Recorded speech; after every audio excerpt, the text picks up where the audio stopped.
Hi, how's everybody doing? It's Paul from Magpie 24/7 back again with another view from the van. I hope everybody is okay. It's been a few weeks since we've had a video up on the YouTube page.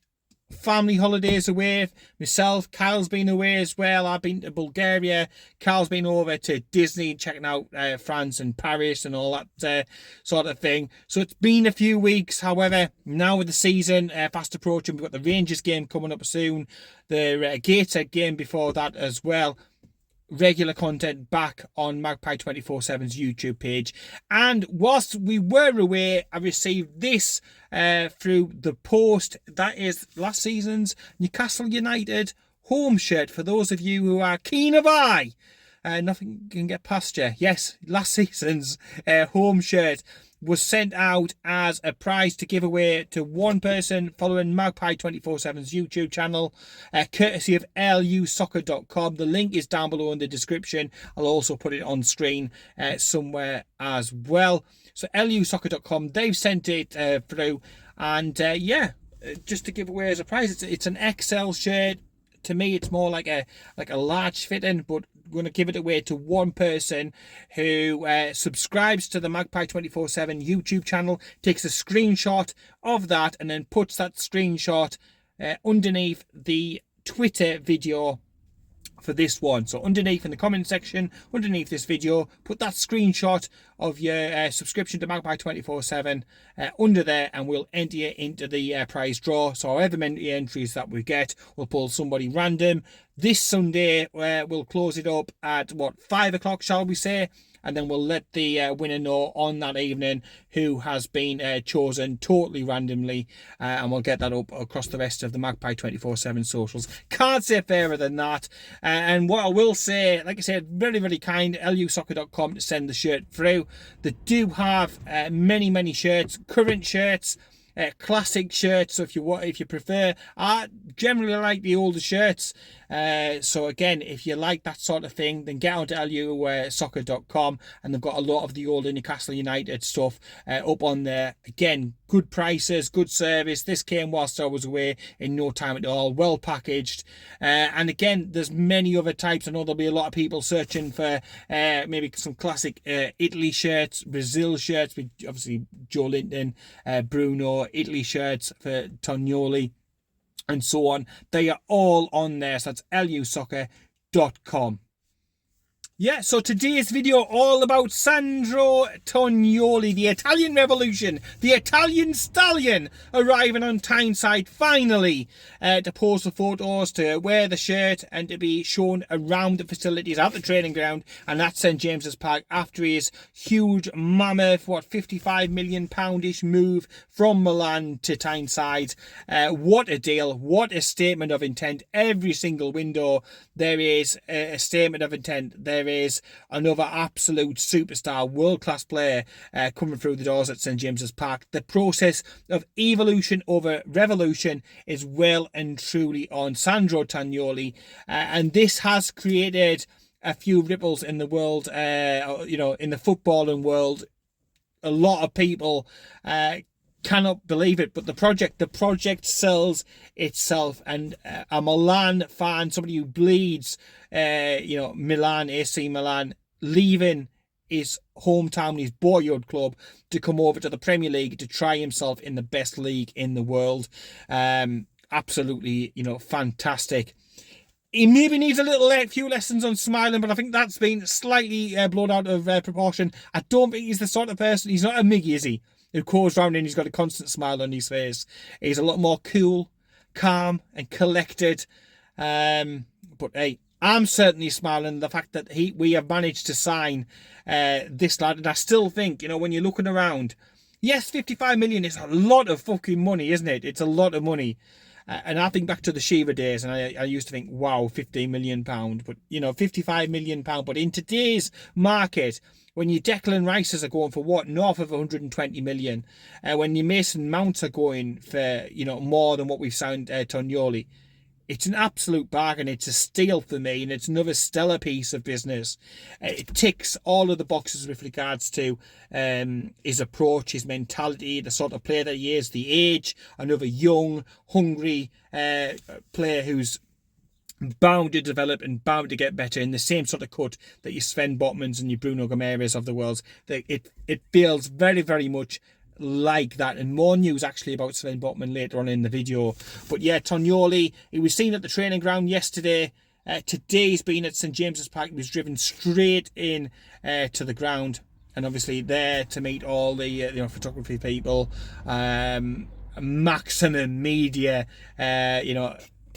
extracted from today's ongoings and developments at Tyneside. And then after he's finished today, he's going to go away on holiday. Obviously, he's had last season with Milan. He's been balls deep into the Champions League.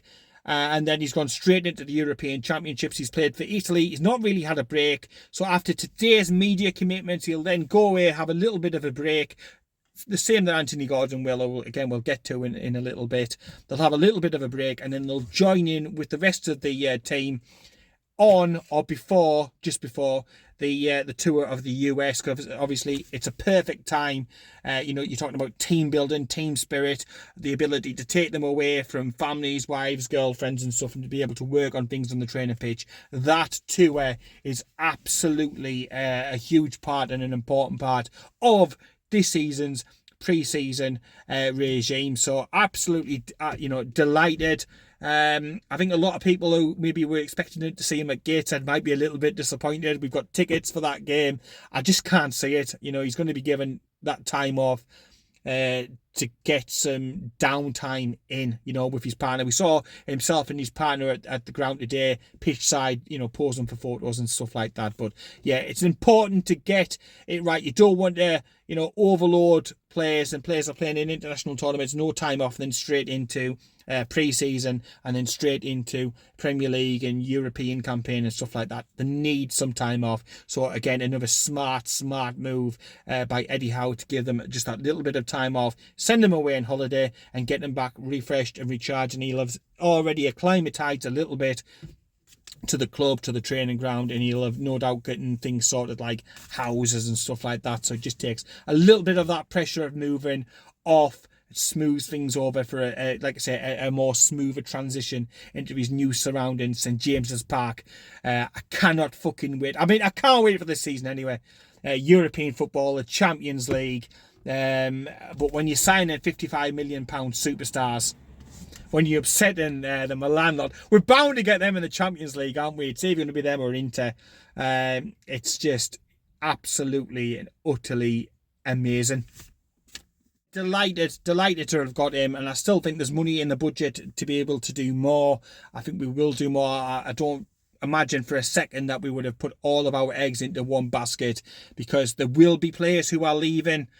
Carl Darlow has got his pick of his clubs. He's got about 4 or 5 clubs after him. Javier Manquillo, and there's a host of others, the likes of Hayden, Jeff Hendrick, that need moving on, and so on and so forth. So there will be more movement. I've no doubt about it. There'll be more youngsters brought in. We are being linked with a lot of younger players at the moment to really build that squad out, and Dan Ashworth is doing an amazing job at getting that sorted and getting that approach that he had and worked so well at Brighton. He's doing that already on Tyneside, so that's absolutely fantastic. One other player that has been moved today is Gremlins, but it has been Benucci. He has been linked with a move to Tyneside, not just in one or two, not just in a few in the knows or stuff on social media, by quite a few of the bigger titles. The bigger newspapers have been linking Benucci to move to Tyneside. He's looking for one last challenge. It would be an amazing signing. It would be an amazing signing if we could pull it off. Yes, he's advancing years. He's 35, 36, something like that. So yes, he's better years are probably behind him, but the experience, and again, it's another winner. It's another winner that you're bringing in. Somebody who's used to winning trophies, competing in the bigger competitions and stuff like that. Italian captain. He's done it all internationally. He's done it all domestically. He's wanting one more challenge. And with Juventus in an absolute state of flux at the moment, you couldn't really pretty good for him. You know, there could well be a points deduction coming Juventus's way in the very, very near future. They have been up to shenanigans. They've been caught with the hand in the till. They've been caught cooking the books. They've been caught, not sticking by the rules that everybody else was playing with. So, you know, he was going to see out his career there. Speculation is that he wants another challenge, and that challenge could well be at St James's Park. And again, with the signing of Tonali, that just might become a bit more of a, decent move for him. You know, he might think about it a little bit more now, especially with the waves that the move of Tonali has made in Italy. So, again, you talk about getting somebody in, a born winner, a born top professional. He's looked after himself. He can certainly go for another season or two in the Premier League. I've no doubt about that. And if we bring him in, then the centre-back position will be absolutely stocked with top quality talent. And you cannot stress the importance of his experience, his personality, his approach, everything else that he has picked up over his fantastic glittering career, rubbing off on some of the younger players at Newcastle. You're looking at Sven Botman, still in his early 20s and stuff like that. He can only benefit from having somebody like him about. So it's a massive, massive tick for me. I'd be surprised, I'd be amazed, but I was absolutely surprised and amazed that we got Sandro Tonali. So again, at Newcastle United these days, nothing is impossible. So that could definitely happen. There are a host of links to some other players, all picking up a little bit more momentum and a little bit more energy. We've been strongly linked to Barnes from Leicester recently.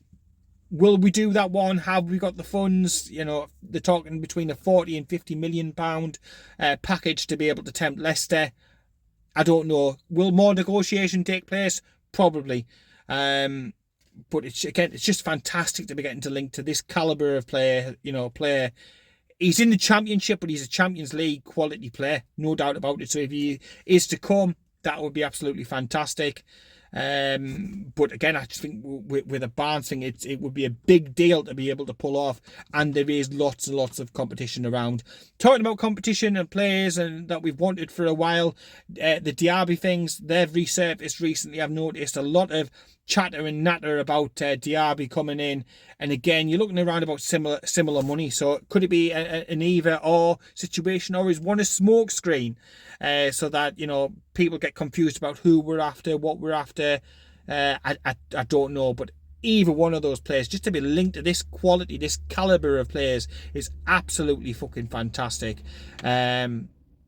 So yeah, absolutely brilliant, and we will keep our eyes and ears open on that one and see how it develops, because it's the Tonali one, it just came totally from left field, so it could be another, you know what I mean? These both could be fucking smoke screens for all we know, but certainly a strong amount of chatter and strong amount of articles linking these players to Newcastle. Links today to Italy just don't seem to stop, do they?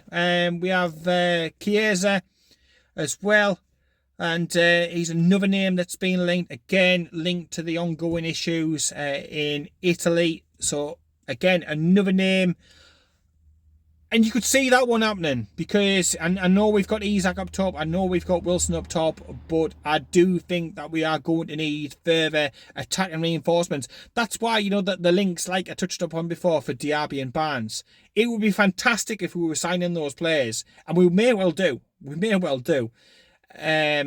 But we are quite well stocked. You look at our midfield, and it's one of the best midfields in the entire Premier League at the moment for me. So could priorities be elsewhere? Perhaps they are. But I do think that we need another striker up top. I'd feel a little bit uneasy going into the season. I know we've got Garant Koala, but I am expecting him to go out on some sort of loan deal. Nothing's been said at the moment, but I'm expecting him to go out on loan, so that would just leave us with the two options up top. I know others can play there, but we've got Isak, we've got Wilson, and then you go into the likes of Joe Linton, and it didn't work for him before up top, and he's so important to us in the midfield that I wouldn't want to take him out of that midfield. So I know we've got ASM who can play up there. Anthony Gordon's making a strong case as well whilst away with England under 21s to be playing up top. But for me, still, I would like a specialist, out-and-out striker to be bought. Now, whether that's a younger player who's going to learn off Isaacs and learn off Hugh Wilson's, whether that's a player coming towards the end of his career, so that we get a season or two out of him at the end of his career. I've got no issues and problems with that because they're going to come in as the third choice striker, but they're still going to get plenty of football between now and the end of next season. But with the amount of games that we've got, and if we are to attack and take the cup seriously, we are going to need a lot of squad rotation, and we're going to need to be able to keep that quality really, really high. So yeah, it's an absolute must for me that we get another striker in. But let me know what you think down below about that. Is striker an important area? I know a lot of people will say left back, and I agree that we do need somebody else in at full back, most definitely. But striker as well. Striker for me is a position that we need to get sorted sooner rather than later, and hopefully there is an urgency to get most of the squad building done before these lads jet off to the US for this summer. Back to players who are already contracted for next season, definite in for next season. Anthony Gordon, I touched upon him once, twice in the video today, but he is still playing football. Yeah, he hasn't had a break. He's like fucking me in a way, like Mr. No Days Off. Well, apart from the holiday, obviously, well, that's by the by. But Anthony Gordon, of course, is still in action. He's been absolutely fantastic. He's played in a couple of different positions. He's played up top for England under 21s. They're out, in the finals.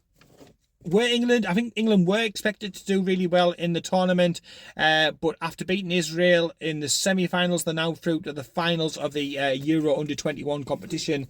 And I would just say now, just go and get it, win it. What an experience, and it's another opportunity for another Newcastle United players to taste what it's like and to feel what it's like to win something. And we want that winning mentality, because that's what it's all about.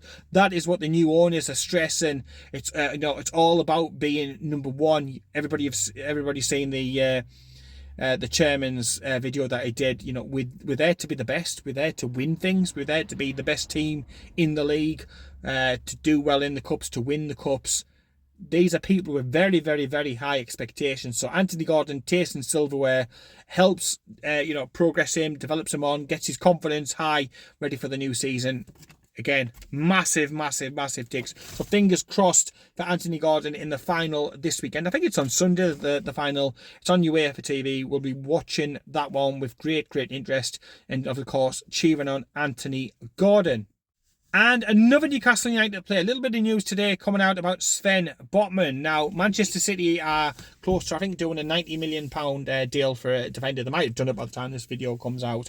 However, they clearly had a budget for a centre-back, and earlier in the summer, it's come out today that Newcastle United actually received a bid for Sven Botman from Manchester City. They wanted to take him to Manchester. And I'm not surprised. What a player, and what a Rolls Royce of a what a Rolls Royce of a player that he is in. I'm in a Ford Transit, so to try and pronounce Rolls Royce is very difficult when you're in these sort of surroundings. But yes, they were after Sven Botman earlier in the summer. Newcastle United literally fended off the interest. We didn't want to sell. But again, you're talking about a figure, and some of the crazy figures that have gone around this summer. How much would we have banked if we had cashed in on Sven Botman? And again, it comes back to what I said. We're not interested in selling players, making a few quid here and there. We're in it to win it. We are looking more and more professional. We're looking more and more focused. We want to keep our better players. Sven Botman certainly is one of them. Like I say, Rolls Royce of a defender. And after buying a Ferrari over the last couple of days and seeing a Ferrari at St James's Park recently in Sandro Tonali, it's nice to have a Ferrari and a Rolls Royce, as opposed to under previous owners, the like of Mike Ashley, when we were signing old bangers from bloody tidy cars, from scrapyards and the likes. So yeah, we had a bid for our Rolls Royce. We turned that bid down from Manchester City, and they haven't come back. Sven Botman is happy on Tyneside. And again, it's another it's another up yours to all those people who said, you Sven Botmans of the world, who were offered to the likes of Milan, they don't want to come, they don't want to live in the northeast, they don't want to live in Tyneside, this, that and the other, they don't want to come to Newcastle.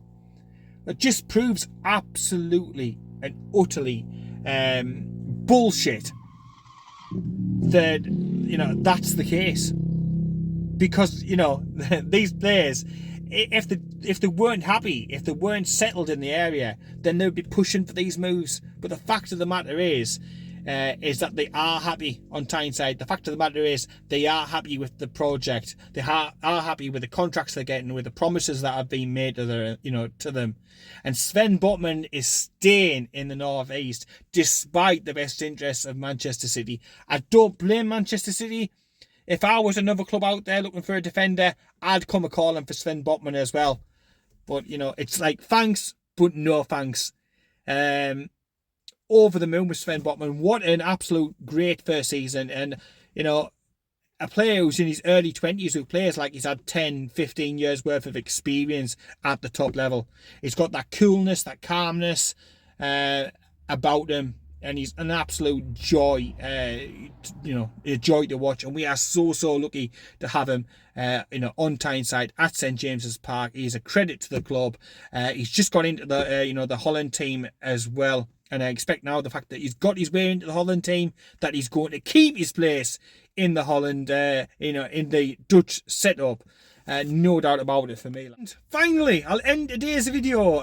Saint-Maximin, oh my word, we've had a few posts that have really exploded on Twitter over the last couple of days about Allan Saint-Maximin. Now, there's a huge camp that want to keep Allan Saint-Maximin at all costs, including yours truly. And there's also another group of people, I don't know how big this swell of people is. The majority of people I speak to want to keep him. However, I do hear the groans and moans and complaints of people, when we're at St James's Park. There are those people on social media who think, oh, well, we should sell Maximin. I've heard all sorts. I've heard somebody saying he'll go on a free transfer if he doesn't start. Honestly, it's some crazy stuff. There's some people saying, 30, 40 million. What they expect that'll buy in today's market, I don't know. But a huge debate about will he stay, will he go. Cryptic posts. Maxi's always done cryptic posts that are difficult to work out, that are head scratchers, that you can look at about 10 different ways and take 10 different ways. And he's done that again over pre-season, and people don't know whether he's staying or going, whether he's been forced out or not forced out. And we just wait and see. To me, and I will reinforce this, he's a match winner. We have literally seen the top of the iceberg with this lad. He's got so much more added potential and way to grow. And I look at last season, and he's, first of all, he's carried the club previously under the previous regime. He's carried us on our shoulders when times were hard. He showed loyalty to Newcastle United by not leaving. He had offers every single window. He's had offers to leave. He could have left again last January, turned those moves down.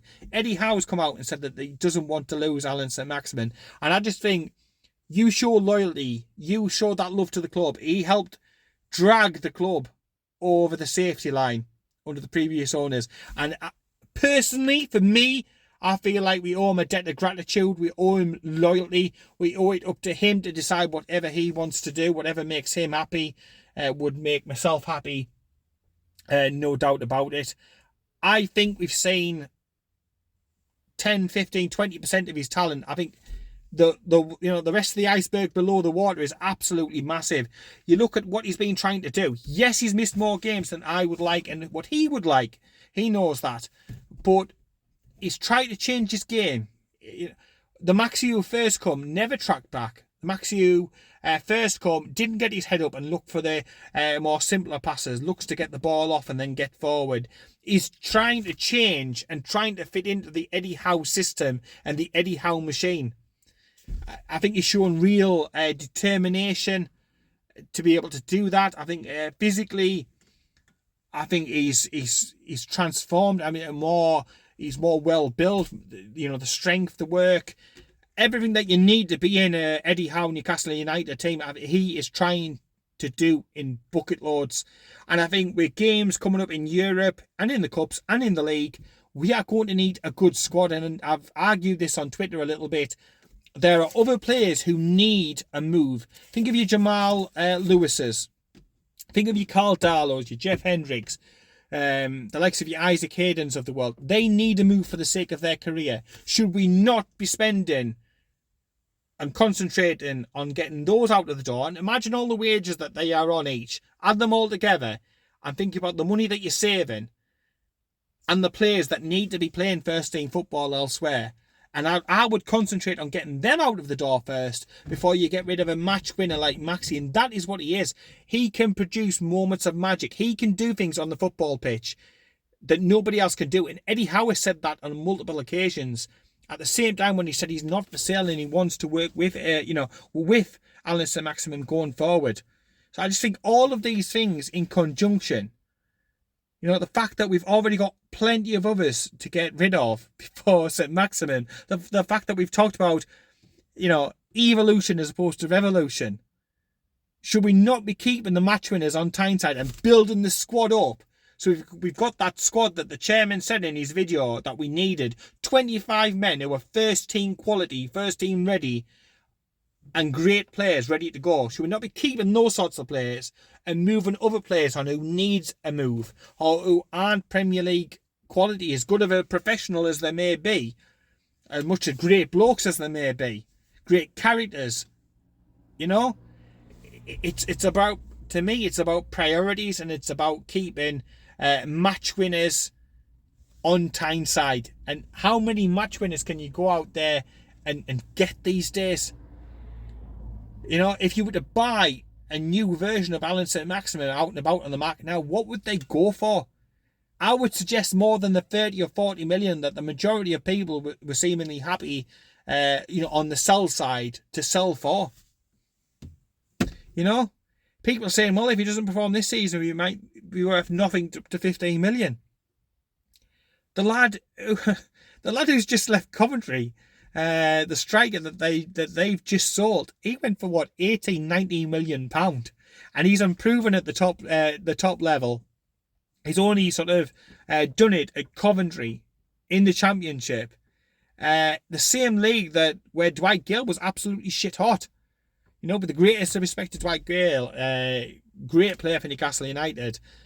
Could he do it at the Premier League level? Could this lad who's at Coventry, who's gone for 18 million, do it at Premier League level? And yet people are saying Maxi could potentially go for less than him.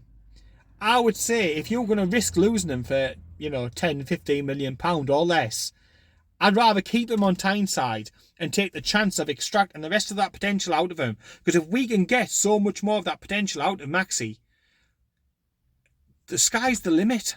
The sky's the absolute limit. And then what's he valued at? I think it's worth keeping him on Tyneside and working with him. He's come on so much. He's developed so much into the Eddie Howe way that I think he deserves more time to be able to work with him. And you look at what Eddie Howe has done with the likes of Joe Linden, Fabian Schär, Jacob Murphy, the way that they have turned these lads around, their careers around, the way that they have got them playing their best football. I just think it'd be madness not to, give that opportunity, that same opportunity, to Allan Saint-Maximin. But let me know what you think down below, because it has been like a massive debate, and there's been passionate and strong views on both sides. It's been great to read all the comments, to join in the comments, to keep that banter going, and to keep these conversations going. Some people have told me stuff, and I've seen stuff maybe I hadn't thought about before. And it's given me food for thought. So it's always good for that side of it as well. But Allan Saint-Maximin, are we keeping? Are we selling? What should the club do? What will Eddie Howe do? Is there a pressure to balance the books? We've all seen the figures on Sky Sports, £300 million spent. Well, they said £15 million recuperated, but it's at least 25 with the John Joe Shelby and the Chris Wood money. John Joe. Oh my word. That's a separate video for a separate time. It's funny. But yeah, £300 million spent. It's a lot of money. We haven't recouped much through sales. I reckon about £25 million we've recuperated through sales. I know the financials, the commercial deals are starting to come on board. Seller, the new sponsors. Yeah. If you want to send me another one, LU Soccer, with the new shares with Seller on, that would be absolutely fantastic. They'll have it on their website really, really shortly. Then please do so. It's the same as if you want to sponsor View from the Van. You're more than certainly welcome to email us at magpie247@outlook.com about anything like that. 600 bloody quid this thing's cost us since coming back. Jesus wept. That's another reason why there hasn't been a video straight away after coming back from holiday. £600 worth of repairs after a couple of days being back in the UK. Welcome back home. Welcome back to the View from the Van. Jesus wept. I'm going to leave it there for the time being. But yeah, let us know about Saint-Maximin. Let me know what you think as well about the transfer links. Sandro Tonali, how impressed are you? Does he need smiling lessons off Jacob Murphy or Miguel Almiron? I saw some journalist who said something that because he isn't smiling, he'll be back to Milan in a year. What absolute and utter fucking horseshit. There's some absolute cranks masquerading as journalists these days. Honestly, it's off the bastard chart. It really, really is. Verbal diarrhea of the absolute highest order. Some people will say that to me, but at the end of the day, I'm just a fan. I'm not pretending to be a journalist. I'm just a fan, a season ticket holder. And speaking of which, that is sorted for next season. Cannot fucking wait, me. Like a fucking kid in a sweet shop. Looking forward to this Rangers game coming up. Got tickets for that one as well. Let me know if you're going to the Rangers game as well down below. And before I let you go, if you can click like in the video, it will help with the algorithm over on YouTube. And also, click subscribe, hit the bell icon next to it as well so you don't miss a video going forward. Again, for every single game, as we did last season, a preview, a review, and also the extra videos, around St James's Park, the atmospheres. We really try and sample and, let you see what it's like inside the ground before and after and during the games on Magpie 24/7. So please do drop us a follow. I think we're at around about 1,800 subscribers at the moment. We would love to get it at least over the 2,000 to start the new season. Everything else, I think we've got 120,000 followers across the board for Magpie 24/7, but we'd really like to be able to push the YouTube side of it as well. Nothing because it doesn't earn us anything or not like that. It's a passion for myself and Carl to be able to do this, produce this content, keep the news, the views, the banter, the debate all going, on Newcastle United. But it's just nice to be able to see it's reward back to be able to see those figures and to see Magpie 24/7 growing all the time. So thank you for your continued support, and thank you for those who are clicking that like button and the subscribe button for the first time to help us grow the community out on here. But I've talked for enough. There will be another few videos coming up over the next week or so, and then we'll get ready for the Gateshead game, get ready for the Rangers game, and then look towards the rest of the pre-season schedule and the return to Premier League and European action. Cannot fucking wait. So remember to take that screenshot, to get it down below in the comments of the Twitter underneath this video. We'll get the winner for this shirt sorted out just as soon as possible. Really is a nice, good quality shirt.